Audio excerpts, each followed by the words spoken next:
Trading में profit बनाने का सपना तो सब देखते हैं, लेकिन उस सपने को हकीकत में बदलने में जो दो सबसे बड़ी रुकावट होती है वो होती है फियर और ग्रीड। ये दोनों इमोशंस आपकी ट्रेडिंग जर्नी में एज अ विलन बन के उभरते हैं। और ऐसा ही कुछ हुआ मेरे दोस्त कोटू के साथ। जब वो ऑप्शन ट्रेडिंग की दुनिया में बिल्कुल नया नया आया था, तब वो एक डिसिप्लिन ट्रेडर था। वो अपने ट्रेडिंग प्लान पे स्टिक रहता था, सही जगह पे एंट्री करना, स्टॉप लॉस से टू जाने पे ट्रेड से निकल जाना, 1:2 का रिस्क टू रिवॉर्ड फॉलो करना और छोटी क्वांटिटी में ट्रेड करना। और इसी वजह से वो मार्केट के अप और डाउन मूवमेंट में बिल्कुल भी नहीं डरता था और अपने ट्रेडिंग प्लान को सही तरीके से एग्जीक्यूट करता था। बट एक दिन दोस्तों उसने देखा कि बैंक निफ्टी के एक्सपायरी में 10 रुपये का प्रीमियम 200 रुपये पहुंच चुका है। और उसने सोचा अगर उसने ये ट्रेड ले ली होती तो आज उसका कैपिटल 20 टाइम्स हो चुका होता। This was the first time जब उसके माइंड में ग्रीड ने एंट्री ली। नेक्स्ट बैंक निफ्टी के एक्सपायरी के दिन उसने अपना ट्रेडिंग प्लान को साइड में किया और अपनी लिमिट से ज़्यादा 10 रुपये का प्रीमियम उसने बाय करके होल्ड कर लिया, इन होप कि अगर आज भी मार्केट 10 रुपये का प्रीमियम 100 रुपये भी जाता है तो उसको एक अच्छा खासा प्रॉफिट होने वाला है। जैसे उसने ट्रेड ली, मार्केट उसकी डायरेक्शन में जाने लगा और उसको अच्छा खासा प्रॉफिट दिख रहा था। बट उसके माइंड में ग्रीड था, क्योंकि लास्ट टाइम मार्केट 10 रुपये का प्रीमियम 200 रुपये हुआ था। सो उसने सोचा कि अगर मार्केट 50 से 60 रुपये जाएगा तो मैं इसको बुक करूंगा। मार्केट 30 रुपये पे था, मार्केट 40 रुपये तक गया और वहां से मार्केट रिवर्स करने लगा। और जैसे मार्केट रिवर्स करने लगा, मार्केट में उसको डर लगने लगा कि उसका प्रॉफिट धीरे धीरे कम होने लगा और मार्केट कॉस्ट टू कॉस्ट पे आ गया। इस टाइम पे उसका जितना भी ग्रीड था वो सारा फियर में कन्वर्ट हो चुका था। अब उसे मार्केट में डर लग रहा था for the first time. But उसने सोचा कि मैं मार्केट में ट्रेड को होल्ड करता हूँ, अगर 10 रुपये प्रीमियम वापस 20 रुपये भी जाता है तो मैं यहाँ पे कुछ प्रॉफिट में निकल जाऊंगा। पर मार्केट ने उसके साथ गेम खेल दिया। मार्केट उसके बाद ऊपर गया ही नहीं, मार्केट नीचे जाता रहा, उसके स्टॉप लॉस के पास पहुंच चुका था। बट इस टाइम पे फियर उसके ऊपर इतना डोमिनेट हो चुका था कि वो स्टॉप लॉस के ऊपर अपने ट्रेड को कट नहीं कर पा रहा था। वो बिल्कुल पैरालाइज हो गया था। वो बोलते हैं ना सुन्न हो जाना।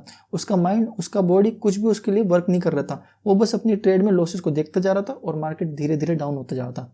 At the end of the day वो 10 रुपये का प्रीमियम पूरा जीरो हो गया और उस दिन उसने उसका कैपिटल का 30% वाइप आउट कर दिया एक ही ट्रेड के अंदर। जो उसने 2-3 महीने में लगातार प्रॉफिट करके पैसा बनाया था, वो सारा का सारा प्रॉफिट एक ही ट्रेड के अंदर सारा चला गया था। उस रात उसने मेरे को फ़ोन किया कि भाई मेरे साथ ऐसा ऐसा हुआ है, अब मैं क्या करूं। सो मैंने उसको 5 स्टेप सॉल्यूशंस बताए थे किस तरीके से आप मार्केट में ग्रीड और फियर को कंट्रोल कर सकते हैं। सो मैं 1 बाय 1 करके आपको भी वो सॉल्यूशंस बताता हूँ। सबसे पहला, acknowledge greed as a motivation but set a limit. देखो दोस्तों, जब भी अपन ग्रीड वर्ड सुनते हैं ना तो हमेशा अपन उसे नेगेटिव वे में लेते हैं कि ग्रीड मतलब बुरी चीज़ होती है। बट ग्रीड एक नेगेटिव चीज़ नहीं होती है। अगर इंसान के अंदर ग्रीड है तो वो उसको मोटिवेट करता है, वो उसको लालसा देता है, वो उसके अंदर इंस्पायर करता है कि वो अच्छा करे और मेहनत करे और अच्छा बेटर करेगा। फॉर एग्जाम्पल मान लो मैं ऑप्शन ट्रेडिंग करता हूँ और मैं मंथली 10,000 रुपये कमाता हूँ, ठीक है। अब मेरे अंदर ग्रीड है कि मैं 10,000 को 20,000 रुपये कन्वर्ट करूँ। बट ये ग्रीड क्या है? ये एक रियल और एक्सपेक्टेड ग्रीड है, इसमें अंदर कुछ गलत नहीं है। और अगर मैं धीरे धीरे सही तरीके से अपने सेटअप, अपने ट्रेडिंग डिसिप्लिन को फॉलो करूंगा तो 2-3 मंथ के अंदर 10,000 रुपये 20,000 रुपये में कन्वर्ट हो जाएंगे। बट मान लो सेम इंसान है, बट वो बोलता है इस टाइम पे कि मेरे को नेक्स्ट 2-3 मंथ्स के अंदर 10,000 रुपये को 1,00,000 रुपये कन्वर्ट करना है। ये ग्रीड क्या है? ये गलत ग्रीड है। सो इंसान को स्टॉक मार्केट में एक रियलिस्टिक प्रॉफिट टारगेट रखना चाहिए, ना कि एक अनरियलिस्टिक टारगेट। अगर आप रियलिस्टिक रखोगे तो ग्रीड आपके लिए एज अ मोटिवेशन की तरफ वर्क करेगा और आपको कभी भी आपके ट्रेडिंग जर्नी में हैंडल नहीं करेगा। सेकंड जो चीज़ है वो है focus on process and not only on profit. देखो दोस्तों, आपको स्टॉक मार्केट में ये चीज़ सीखनी है कि अगर कोई चीज़ 100 रुपये की है और वो 200 रुपये जा रही है तो कैसे आप उसमें से 50-60 पॉइंट कमा सकते हो। आपको प्रॉफिट के ऊपर फोकस नहीं करना है। अगर आप 50-60 पॉइंट कमाना सीख गए तो जैसे आपकी क्वांटिटी धीरे धीरे इंक्रीज होगी, आपका प्रॉफिट ऑटोमेटिकली इंक्रीज होने लग जाएगा। बट बहुत सारे लोग क्या करते हैं, बस वो 100 रुपये से प्राइस अगर 110 भी जाता है तो वो उसके अंदर बुक कर लेते हैं और वो अपनी क्वांटिटी को इतनी बड़ी कर लेते हैं क्योंकि उनको ज़्यादा बड़ा प्रॉफिट दिखाना होता है। क्वांटिटी इंक्रीज मत करो, ये पॉइंट जो कैप्चर है ना उसको इंक्रीज करो। अगर आप ये पॉइंट कैप्चर करना सीख गए मार्केट के अंदर तो धीरे धीरे आप क्वांटिटी इंक्रीज करके अपना प्रॉफिट को इंक्रीज कर सकते हो। तो आपको किस पे फोकस करना है? अपनी इस प्रोसेस के ऊपर कि किस तरीके से मार्केट के अंदर ये 50 से 100 पॉइंट कमाने हैं, इसके ऊपर फोकस करो। अगर आप इन चीज़ों के ऊपर फोकस करोगे तो जो प्रॉफिट का नंबर है ना वो ऑटोमेटिकली आपके लिए बढ़ता जाएगा धीरे धीरे करके। नंबर 3 थिंग है balance fear with solid trading plan. बहुत सारे लोग क्या करते हैं, सो के उठ के आएंगे, अपने ट्रेडिंग टेबल के सामने जाके बैठ जाएंगे, चार्ट खोल लेंगे 5 मिनट का और भाई देख लेंगे मार्केट नीचे जा रहा है तो नीचे की साइड ट्रेड ले लेंगे, ऊपर जा रहा है तो ऊपर की साइड ट्रेड ले लेंगे। उनको कुछ पता ही नहीं है कि लेवल कहाँ पे, कौन सा बाइंग जोन है, कौन सा सेलिंग जोन है, कौन सा नो ट्रेड जोन है। क्यों? क्योंकि उसने कभी भी ट्रेडिंग प्लान बनाया ही नहीं होता। मैं जब भी मार्केट में ट्रेड करता हूँ ना, मैं प्रीवियस डे एनालिसिस कर लेता हूँ कि इस लेवल के ऊपर मैं बाय करूँगा, इस लेवल के नीचे मैं सेल करने वाला हूँ और इस लेवल के बीच में अगर मार्केट रहता है तो मैं यहाँ पे कोई ट्रेड नहीं करने वाला। तो जब भी मार्केट नेक्स्ट डे ओपन होता है और मार्केट मेरे लेवल के पास पहुंचता है तो मैं वो क्या करना होता है, सिर्फ मेरे सेटअप का वेट करना होता है। जैसे मान लो मार्केट मेरे बाइंग जोन के पास है तो मैं मेरे बाइंग सेटअप का वेट करता हूँ, क्या बाइंग सेटअप बन रहा है तो मेरे को एंट्री लेनी है। उस टाइम पे मेरे को क्या ज़्यादा सोचना नहीं पड़ता क्योंकि मैं ऑलरेडी पहले से प्लान बना चुका होता हूँ। आप एज्यूम करो, मान लो मैं आपको बोलता हूँ कि आपको 2 मिनट के लिए स्टेज पे जाके कुछ बोलना है, हैंड टू हैंड मैं आपको बोलता हूँ, सो आपके अंदर फियर आएगा। बट यही सेम चीज़ मैं आपको बोलता हूँ कि आपको नेक्स्ट डे 2 मिनट के लिए स्टेज के ऊपर बोलना है, सो आपको डर नहीं लगेगा। क्यों? क्योंकि आपके पास नेक्स्ट डे के लिए प्लान होगा कि आपको मार्केट के अंदर क्या क्या बोलना है, आपके पास प्लानिंग होगी। जब आपके पास प्लानिंग होती है तब आपको डर नहीं लगता है। इसी तरीके से अगर आप एक दिन पहले ही ट्रेड में प्लान कर लोगे कि मेरे को इस जगह पर बाय करना है, तो फिर आपके पास डर लगने की कोई बात नहीं है। आपको अपने सेटअप का वेट करना है, जैसे सेटअप बने आपको एंट्री लेनी है, अपना स्टॉप लॉस और अपना टारगेट को फिक्स कर देना है। ठीक है, it's simple but it's effective. Number 4 चीज़ है लोअर योर क्वांटिटीज। बहुत सारे लोग, जैसा कि मैंने पहले ही बताया, कि अपनी क्वांटिटी को इतना इंक्रीज कर देते हैं just only to increase your profit. पर दोस्तों ये गलत चीज़ है। अगर आप अपनी प्रॉफिट को इंक्रीज करने के लिए अपनी क्वांटिटी को बड़ा कर दोगे तो आपको मार्केट में हमेशा डर लगेगा। क्यों? क्योंकि मार्केट कभी भी जितना प्रॉफिट दे सकता है उतना लॉसेस भी दे सकता है और आप उस लॉसेस को कभी भी हैंडल नहीं कर पाओगे अगर वो लॉसेस आपकी लिमिट से ज़्यादा है।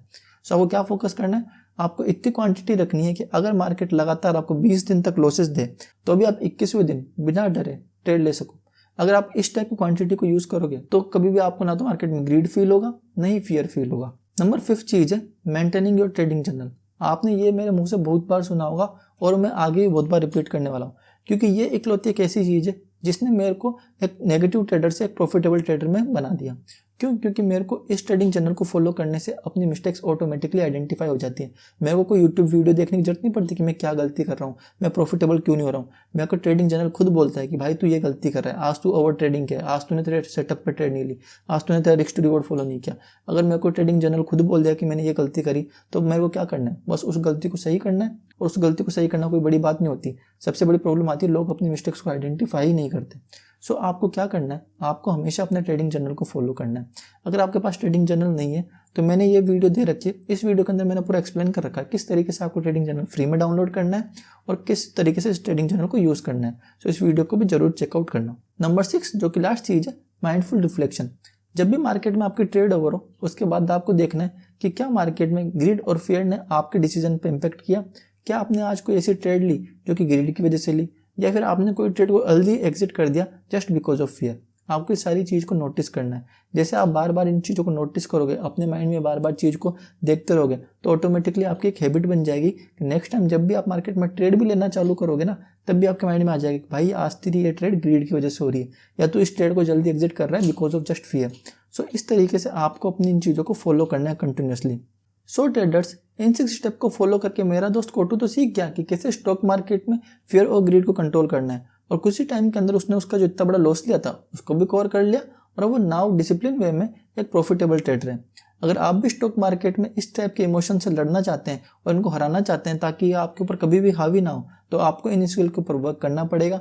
आपको ये सारी चीज़ों को as a part of your habit बनानी पड़ेगी, क्योंकि जब तक आप इनके ऊपर वर्क नहीं करोगे तब तक आपको इमोशंस कभी भी आपके ऊपर हावी हो जाएंगे और आपके सारा प्रॉफिट को एक दिन में लेके जा सकते हैं। और अगर आप ओवर ट्रेडिंग से परेशान हैं तो आप इस वीडियो को जरूर देखो, क्योंकि इस वीडियो के अंदर मैंने बता रखा है कि 5 स्टेप्स के अंदर किस तरीके से आप ओवर ट्रेडिंग कंट्रोल कर सकते हैं ताकि आप मार्केट में कभी भी नेक्स्ट टाइम ओवर ट्रेड ना करें।